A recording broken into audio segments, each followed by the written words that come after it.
So hello guys, welcome back to my YouTube channel again. Thank you so much हमेशा की तरह प्यार दिखाने के लिए। तो बेसिकली एक नया वीडियो में लेके आया हूँ। जो भी स्टूडेंट जनवरी 2024 इनटेक में आएंगे या उसके बाद भी सितंबर 2024 इनटेक में आने का सोच रहे हैं और प्लानिंग कर रहे हैं, तो उनके लिए वीडियो बहुत यूज़फुल होने वाला है। इस वीडियो में बेसिकली मैं बात करूंगा कि जब आप यहाँ पे आते हो और जब पार्ट टाइम जॉब आप ज्वाइन करते हो तो आपका सैलरी स्लिप क्या होगा, सैलरी स्लिप में आपका पेमेंट कैसे होगा, मंथली होगा, बाई वीकली होगा कि वीकली होगा, यहाँ का सिस्टम कैसा है, पे वेजेस का आपका सिस्टम, सैलरी आपको कब मिलता है और कैसे मिलता है। जब आपका सैलरी स्लिप आएगा तो उसमें आपका नेशनल इंश्योरेंस कितना कटेगा, आपका पेंशन कितना कटेगा और बाकी सब चीज़ें मैं आपको स्टेप वाइज आपको इस वीडियो में एक्सप्लेन करने वाला हूँ। क्योंकि बेसिकली जब मैं इंडिया में था और जब रिसर्च करा था कि यार मैं जाके यार वहाँ पे यूके में जाके जब पार्ट टाइम जॉब करूँगा तो मेरी सैलरी कितनी होगी, मैं टर्म टाइम में कितना कमा पाऊँगा और जब मैं हॉलीडेज़ में होऊंगा तो कितना कमा पाऊँगा। क्योंकि यहाँ पे सैलरी का बहुत इंपॉर्टेंट रोल प्ले करता है सबके लिए। सबका सिनेरियो अलग होता है। कोई लोन पे आते हैं, कोई लोगों से कर्जा लेके आते हैं, ठीक है, कोई बैंक का बहुत बड़ा लोन होता है जैसे मेरे ऊपर लोन था। कोई लोग अपनी आधी फीस पे करके आते हैं, बहुत ऐसे कम लोग होते हैं जो अपनी पूरी फीस पे करके आते हैं। पर काफ़ी जो लोग होते हैं यहाँ पे अपनी आधी फीस पे करके आते हैं और आधी सोचते हैं कि हम यूके में जाके पे करेंगे और वहाँ का सिनेरियो कैसा होगा उनको पता नहीं होता है। पर मैं यहाँ पे 1 साल से हूँ तो आई होप मेरे को इतना एक्सपीरियंस हो गया है यहाँ पे, मैंने काफ़ी सारी जॉब्स यहाँ पे कर ली हैं कि मैं आपको बता सकूँ कि यहाँ पे सैलरी सिस्टम कैसा रहता है और आपको नेशनल इंश्योरेंस, आपको टैक्स कितना कटता है टर्म टाइम के टाइम और टर्म टाइम के द्वारा। और जब आपका टर्म टाइम ऑफ रहता है, मतलब आपके हॉलीडेज चल रहे होते हैं, उस टाइम आप जब फुल टाइम करते हो तो आपका कितना टैक्स कटता है। तो बिना किसी देरी के चलिए वीडियो स्टार्ट करते हैं। तो सबसे पहले हम बात करते हैं कि यूके का जो ऑल ओवर यूके है उसमें स्कॉटलैंड भी आता है अगर आप स्कॉटलैंड जा रहे हो, नॉर्दर्न आयरलैंड भी आता है, वेल्स भी आता है अगर आप कार्डिफ वगैरह आ रहे हो, स्वांसी आ रहे हो, और पूरा इंग्लैंड भी आता है।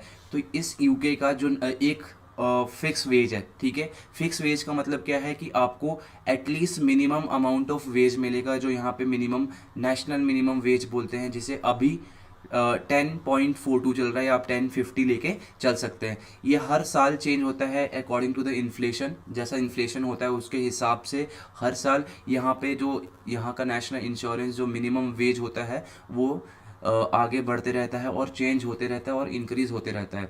तो आप अगर जनवरी इनटेक में आओगे और फिर अप्रैल तक आपका कम से कम 1150 पाउंड्स तो आपको पर आवर के हिसाब से मिलेगा। पर जो मैं आपको अपनी सैलरी स्लिप अभी बता रहा हूँ, जो अभी का जो सिनेरियो चल रहा है 2023 में, अभी यहाँ का नेशनल इंश्योरेंस जो मिनिमम वेज है यहाँ पे आपको 1042 पर आवर्स मिलता है। इसका मतलब क्या है कि अगर आप 1 आवर काम करोगे तो आपको 10.42 पाउंड्स आपको मिल जाएंगे, ठीक है। तो अब बेसिकली बात कर लेते हैं कि जो आप टर्म टाइम में रहोगे तो आप ऑब्वियसली यहाँ का जो लॉ है 20 आवर्स काम करने पड़ेंगे। तो 20 आवर्स के हिसाब से आप 1050 अगर कैलकुलेट करोगे तो 1050 इंटू जब 20 आवर्स आप करोगे तो आपका अराउंड 210 पाउंड्स आपको पर वीक मिल जाएंगे।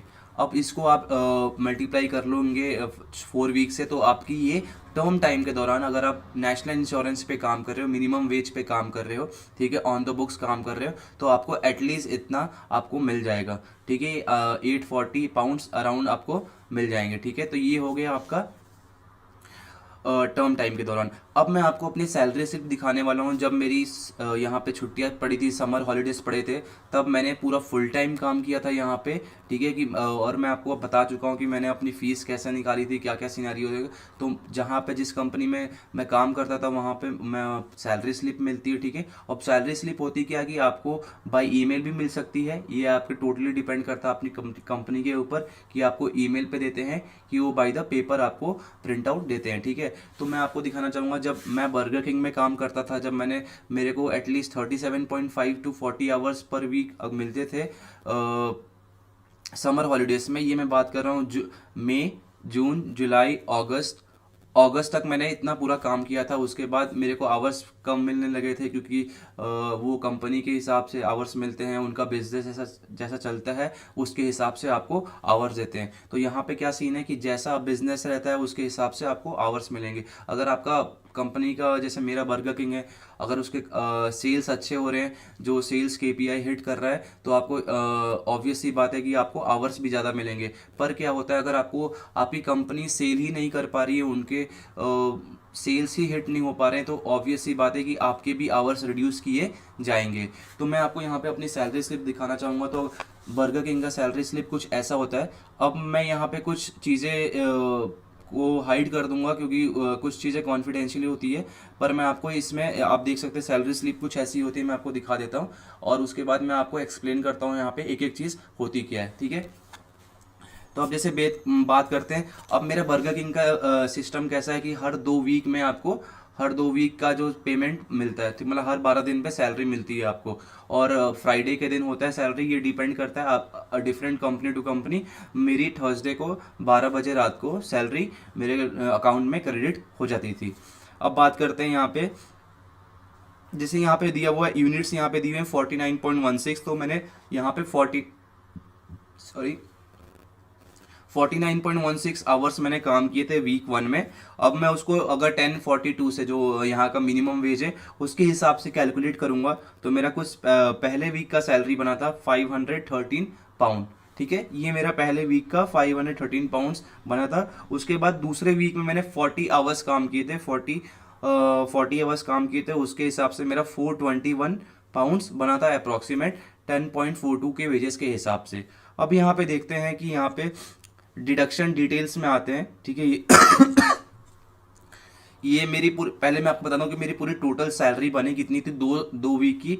मेरी 2 वीक की टोटल सैलरी बनी थी 934 पाउंड्स, ठीक है। 2 वीक की बता रहा हूँ मैं ये। और मैंने टोटल आवर्स कितने काम किए थे, मैंने 2 वीक में 89, मतलब आप मान लो 90 आवर्स अप्रॉक्सीमेट काम किए थे, ठीक है।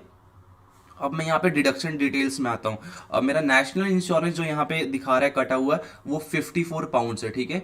मतलब 934 पाउंड में से आप डायरेक्टली 54 पाउंड्स आप डिडक्ट कर दो, क्योंकि ये आपका नेशनल इंश्योरेंस है। उसके बाद यहाँ पे क्या होता है, यहाँ पे पेंशन भी आपको कटता है, ठीक है। वो आप पे डिपेंड करता है। आप जब यहाँ पे कोई भी कंपनी में आपको हायर किया जाएगा, तो आपको मेल आता है HMRC, जो यहाँ पे जो यहाँ का कस्टम रेवेन्यू मिनिस्ट्री है, वहाँ से आपको आता है कि आपको पेंशन चाहिए कि नहीं चाहिए, ठीक है। वो टोटली आप पे डिपेंड करता है। आप मना भी कर सकते हो, आप बोल सकते हो कि मैं स्टूडेंट हूँ, मैं ओनली पार्ट टाइम या फुल टाइम कर रहा हूँ, मेरे को पेंशन की अभी कोई ज़रूरत नहीं है, तो वो आप जो कंपनी होती है वो आपका पेंशन डिडक्ट नहीं करेगी। पर मैंने ऐसा कुछ नहीं किया, तो मेरे यहाँ पे 27.78 पाउंड्स यहाँ पे मेरे टोटल पेंशन भी कटे थे। तो मेरा जो टोटल यहाँ पे जो दिखा रहा है, यहाँ पे देख सकते हैं आप, यहाँ पे मेरा 81.84 पाउंड्स मेरे नेशनल इंश्योरेंस और पेंशन को मिला के मेरे डिडक्शन हुए थे।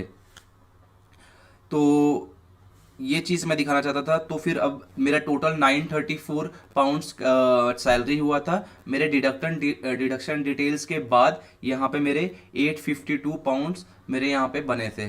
तो यही थी, ये मैं बताना चाहता था डिटेल में कि चलो ठीक है यार, कि एक प्रॉपर तरीके से मैं आपको बता दूं कि यहाँ का सैलरी स्लिप कैसा होता है, ठीक है। और उसके बाद आपको सैलरी सिस्टम कैसा आपको मिलेगा अगर आप यहाँ पे आ रहे हैं। अब जैसे अगर आप अगले जनवरी इनटेक में आ रहे हो यहाँ पे, ठीक है, और आप ये वीडियो देख रहे हो, तो आप जनवरी आ जाओगे, फरवरी, मार्च और अप्रैल में 1 अप्रैल से नया मिनिमम वेज हो जाएगा, जो कि 11.5 पाउंड्स होगा, ठीक है। 11.5 पाउंड्स आपको पर आवर के हिसाब से आपको सैलरी मिलेगा, और उसके हिसाब से आपके डिडक्शंस होंगे, जो कि नेशनल इंश्योरेंस और मैंने आपको पेंशन यहाँ पे बताया है, ठीक है। तो अगर मैं कैलकुलेट करूँ, अगर अगर आपको कंपनी इतनी आवर्स देती है, ठीक है, जितना मेरे को मिला है, मतलब आप 2 वीक मतलब 45 आवर्स एटलीस्ट करते हो, और आपकी कंपनी अच्छी सेल कर रही है, जैसे कि काफ़ी अच्छी कंपनीज यहाँ पे करती है, जैसे मैकडोनल्ड्स हो गया यहाँ पे, ठीक है, उसके हिसाब से। और जो बड़ी बड़ी कंपनीज होती हैं, वो अगर अच्छी KPI हिट करती हैं, अच्छे टारगेट सेट करते हैं, तो जो वहाँ पे फुल टाइम लोग काम करते हैं, उनको आवर्स भी अच्छे मिलते हैं, ठीक है।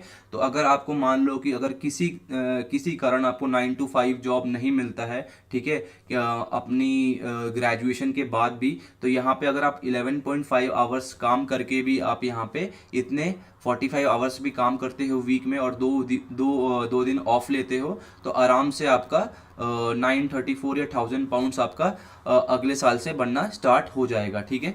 और मैं बता देना चाहूँगा कि यार देखो, यहाँ पे अगर आप आओगे तो आपको इनिशियली, अगर आपके पास कोई बेस नहीं है, ठीक है, आपके पास कोई एक्सपीरियंस नहीं है, तो आपको हमेशा नीचे से ही स्टार्ट करना पड़ेगा। आप जैसे जैसे अपना एक्सपीरियंस बढ़ाते हो वैसे वैसे आपका सैलरी भी बढ़ता है और आप वैसे आपका पोजीशन भी बढ़ेगा। अब जैसे कि मैं as a crew member hired हुआ था यहाँ पे, तो क्रू मेंबर के बाद क्या होता है कि यहाँ पे आप सुपरवाइज़र भी बनते हो। सुपरवाइज़र के हिसाब से आपकी सैलरी फिर इंक्रीज़ होती है। फिर उसके बाद आप शिफ्ट मैनेजर बनते हो, शिफ्ट लीडर बनते हो। ये मैं एक्चुअली रिटेल इंडस्ट्री के बता रहा हूँ, जो रिटेल इंडस्ट्री जैसे कि फास्ट फूड इंडस्ट्री हो गया, जैसे कि बर्गर किंग हो गया, मैकडोनल्ड्स हो गया, यहाँ पे डोमिनोज हो गए, ये सारी चीज़ें हैं। वहाँ पे आपको इस टाइप का सिस्टम चलता है कि आप क्रू मेंबर बनोगे, फिर आप सुपरवाइज़र बनोगे, सुपरवाइज़र बनते हो, फिर टीम लीडर बनते हो, फिर शिफ्ट मैनेजर बनते हो, फिर असिस्टेंट मैनेजर बनते हो, फिर आपको फाइनली रेस्टोरेंट मैनेजर बनाया जाता है। तो ये काफ़ी लंबा प्रोसेस होता है, मैंने पिछले वीडियोस में भी एक्सप्लेन किया है। अगर आप इन कंपनियों में जुड़े रहते हो और इनके हिसाब से काम करते हो, मतलब इनके हिसाब से ऑन द बुक्स काम करते हो, जो ये बोलते हैं वैसे करते हो, तो आप एक्सपेक्ट कर सकते हो कि हाँ, मेरी पोजीशन इंक्रीज हो जाएगी। और ईमानदारी से काम करोगे, अच्छे से काम करोगे, डेफिनेटली ये लोग इनका बिजनेस इतना बड़ा होता है, कंपनीज इतना बड़ा होती हैं कि ये हर 6 महीने में या 1 साल में कुछ ना कुछ नया स्टोर खोलती रहती हैं, तो उसके हिसाब से आपका प्रमोशन हो सकता है। तो ऐसा नहीं है कि अगर आप डेटा साइंस लेके आ रहे हो या इंफॉर्मेशन सिक्योरिटी का कोर्स लेके आ रहे हो या आप एडवांस कंप्यूटर साइंस का कोर्स लेके आ रहे हो, तो आपको अगर जॉब नहीं मिलती है, क्योंकि आपका मेन यहाँ पे एम होना चाहिए कि यार जो मैं कोर्स लेके आ रहा हूँ, ऑब्वियसली आपको उसी कोर्स में अपना जॉब सिक्योर करने का कोशिश करना चाहिए। आपको स्किल्स सीखना चाहिए। पाइथन हो गया, जो भी आपके कोर्स के हिसाब से स्किल्स रिक्वायर्ड है यूके मार्केट इंडस्ट्री में। पर यार किसी को पता नहीं है क्या क्या सिनेरियो होगा फ्यूचर का। उसके हिसाब से अगर आप अगले सितंबर इनटेक या अगले जनवरी इनटेक में आओगे, तो आपको मिनिमम 11.5 पाउंड्स पर आवर मिल जाएगा। तो आई होप मैंने जो ये वीडियो बनाई हो सैलरी स्लिप के बारे में कि कितना डिडक्शन होता है, क्या क्या सिनेरियो होता है, और ये मैं बता देना चाहूँगा कि ये जो मिनिमम वेज है, मैंने उसके बारे में बात किया है। ये टोटली डिपेंड कर सकता है आप कौन से टाइप का जॉब करते हो, ठीक है। वेयर हाउसेस में बहुत ज़्यादा सैलरीज मिलती है, ठीक है, उसके हिसाब से वहाँ पे लेबोरियस काम भी होता है। जो यहाँ पे अमेजोन के वेयर हाउस है, जैसे ब्रिस्टल में, मैं कार्डिफ में रहता हूँ, तो यहाँ पे ब्रिस्टल में जो अमेजोन के वेयर हाउसेस है, वहाँ पे आपको वेजेस भी ज़्यादा मिलते हैं, ठीक है, 14 आवर्स भी मिलते हैं। और जब आप ओवर टाइम करते हो, तो उसके हिसाब से आपकी सैलरी 1.5 या कभी कभी क्रिसमस के टाइम 2 टाइम्स भी हो जाती है, क्योंकि उन कंपनीज की सेल बहुत ज़्यादा होती है। तो आप अगर यहाँ पे आ रहे हो, सोच रहे हो, प्लान कर रहे हो अगले इनटेक में आने का, तो बिल्कुल टेंशन नहीं है। थोड़ा 1 मंथ या 2 मंथ आपको थोड़ा डिफिकल्टीज होगा। उसके बाद अगर आप अच्छे से अप्लाई करोगे जॉब, अपना एप्लीकेशन बनाओगे, रेज्यूमे बनाओगे, उसके हिसाब से आपको जॉब मिल जाएगी। और एक और बात आपको बताना चाहूँगा, ये मेरा खुद का सेल्फ एक्सपीरियंस है, ठीक है। यहाँ पे आप जॉब पे डिपेंड नहीं कर सकते कि हाँ यार एक मेरा यही जॉब है, ठीक है। अगर कभी भी आपका यहाँ पे जॉब जा सकता है, ठीक है, तो आपको मेंटली प्रिपेयर रहना है, मेंटली स्ट्रांग रहना है कि हाँ यार अगर मेरा जॉब जाता है, ठीक है, 1 महीना 15 दिन मैं इंतजार करूंगा, पर मैं अप्लाई करते रहूंगा दूसरी जगह, और आपको जॉब जरूर 110% मिल जाएगा। और लोगों को मिलता है। मैं खुद लाइव एग्जांपल हूँ। मैंने बर्गर किंग छोड़ दिया था, मेरे को पसंद नहीं आ रहा था वहाँ का वर्क कल्चर। मैंने और जगह अप्लाई किया और वहाँ का मेरे को सीन अच्छा लगा और मैं हायर्ड हो गया, ठीक है। तो यहाँ का जॉब का सीन बिल्कुल सही है। बस आपके मेंटल स्टेमिना पे डिपेंड करता है कि आप कैसे चीज़ों को हैंडल कर सकते हो। तो चलिए वीडियो इतने यहीं पे एंड करते हैं। अगर कोई आपके पास क्वेश्चन है तो ज़रूर मेरे से पूछिएगा, और कमेंट में जितने भी और भी दूसरे क्वेश्चन है आप डालिएगा। मैं पक्का 100% उसका आंसर करने का कोशिश करूँगा। Thank you so much. Like and subscribe जरूर करके जाइएगा, और आपने पूरा ये वीडियो देख लिया, और शेयर जरूर कर दीजिएगा जो भी यूके जनवरी 2024 या सितंबर इनटेक में आने वाले हैं। चलिए मिलते हैं। जय श्री राम।